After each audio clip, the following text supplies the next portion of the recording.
Regular একই রকম sandwich খেতে আমাদের কারোরই ভালো লাগে না, তাই একই সব উপকরণ দিয়ে যদি একটু অন্যরকম পদ্ধতিতে স্যান্ডউইচ বানিয়ে নেওয়া যায় তাহলে খেতেও যেমন ভালো লাগে, দেখতেও বেশ ভালো লাগে। তবে চলুন শুরু করা যাক আজকের ভিডিও। আমি সুকন্যা। আজকে আমার ব্যাপক রান্না হলো জাংলি স্যান্ডউইচ। এই স্যান্ডউইচটা বানানোর আগে প্রথমে আমরা একটা চাটনি বানিয়ে নেব। তার জন্য একটা মিক্সির জার নিয়ে এর মধ্যে দিয়ে দিচ্ছি 12 থেকে 14 কোয়া রসুন। তার সাথে দিয়ে দিতে হবে 4-5টা কাঁচা লঙ্কা। এছাড়া এখানে 2-3টে কারি পাতার ডান্ডি থেকে পাতাগুলোকে ছিঁড়ে নিয়ে এর মধ্যে দিয়ে দেব। এতে করে দেখবেন চাটনির ফ্লেভারটা ভীষণ সুন্দর হবে।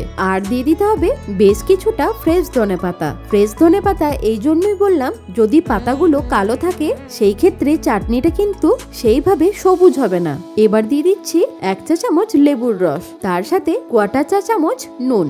যাতে গ্রিন কালারটা বজায় থাকে তার জন্য অল্প একটু ঠান্ডা জল এর মধ্যে দিয়ে দিচ্ছি। আপনারা চাইলে এখানে ঠান্ডা জলের পরিবর্তে বরফও ব্যবহার করতে পারেন। চাটনিটাকে একটু ঘন করার জন্য এর মধ্যে একটা ছোট প্যাকেট ভুজিয়া পুরোটাই এখানে দিয়ে দিচ্ছি। আপনারা চাইলে এখানে ছোলা অথবা এমনি যে চিনেবাদাম সেটাও দিতে পারেন। তবে এখানে চাটনিটাকে কিন্তু অবশ্যই ঘন করতে হবে। এবার এটার একটা স্মুথ পেস্ট বানিয়ে নেব। দেখুন কত সুন্দরভাবে সবুজে ভরা চাটনিটা তৈরি হয়ে গেছে। এই পদ্ধতিতে একবার গ্রিন চাটনি বানিয়ে দেখবেন, যে কোনো তন্দুরি আইটেমের সাথে খেতে কিন্তু ভীষণই ভালো লাগে। এখন এটাকে একটা বাটির মধ্যে ঢেলে রাখছি। এছাড়া আমি আরো একটা বাটি নিয়ে নিচ্ছি। এর মধ্যে দিয়ে দেব বেশ কিছুটা মেয়োনিজ। ওই ধরুন 2 টেবিল চামচ মেয়োনিজ এর মধ্যে দিয়ে দিচ্ছি। তার সাথে দেব 1 টেবিল চামচ টমেটো সস। এবার এর মধ্যে দিয়ে দেব এইরকম সরু পাতলা করে কেটে নেওয়া কুচনো বাঁধাকপি। তার সাথে এর মধ্যে দিয়ে দিচ্ছি অল্প একটু নুন। যেহেতু টমেটো সস আর মেয়োনিজ আছে তাই নুনের পরিমাণটা অল্পই ব্যবহার করতে হবে। এটাকে এবার ভালো করে মিক্স করে নিতে হবে। আমি এখানে বাঁধাকপি ব্যবহার করেছি।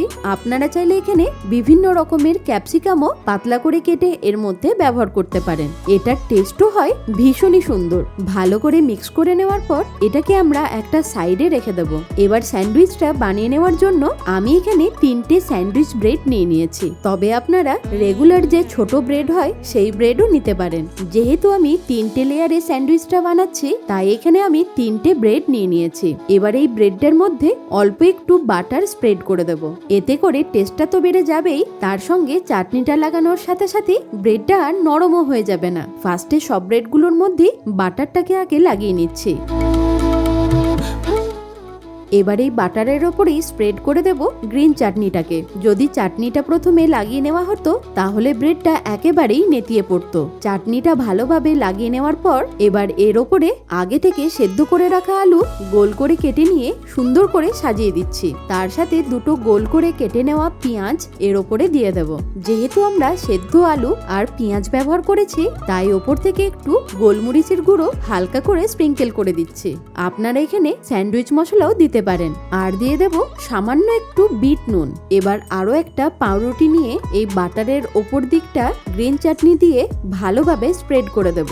এখন এই চাটনির সাইডটাকে নিচে দিয়ে ব্রেডটাকে এইভাবে ভালো করে প্রেস করে দিতে হবে। এবার এই ওপর দিকটাতে আবারও একইভাবে বাটারটাকে স্প্রেড করে দেব। তার সাথে একই রকম ভাবে গ্রিন চাটনিটাকেও স্প্রেড করে দিতে হবে। এরপর আগে থেকে যে বাঁধাকপির মিক্সচারটা তৈরি করে রেখেছিলাম সেইটাকে এর ওপরে ভালোভাবে স্প্রেড করে দেব।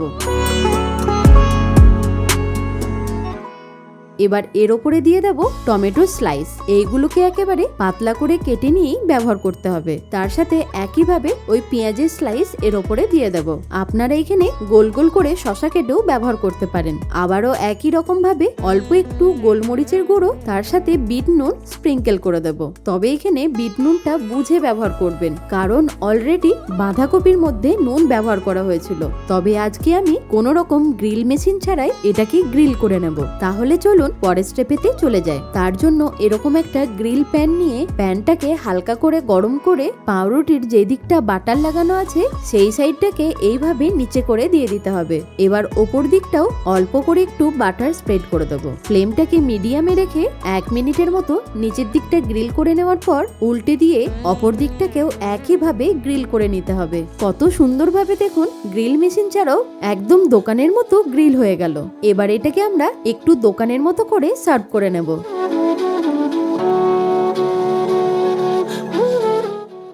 আমি এটাকে কেটেও দেখাচ্ছি, দেখুন এটা কত সুন্দর দেখতে হয়েছে। আমার মনে হয় এরকম স্যান্ডউইচ বাচ্চারা কিংবা বড়রা সকলেই ভীষণ পছন্দ করে। দুটো সাইডই দেখুন একদম পারফেক্ট ভাবেই গ্রিল হয়েছে। আর টেস্ট বলতে দেখেই বোঝা যাচ্ছে এটা কতটা ডিলিশিয়াস হয়েছে। এই দুর্দান্ত স্বাদের রেসিপিটা আপনাদের কেমন লাগলো আমাকে অবশ্যই কমেন্টে জানাবেন। তাছাড়া এরকম আরো নতুন নতুন রেসিপি দেখতে হলে সেইটাও কমেন্টে জানাবেন। ভালো থাকুন, সুস্থ থাকুন, দেখতে থাকুন ব্যাপক রান্নাঘর।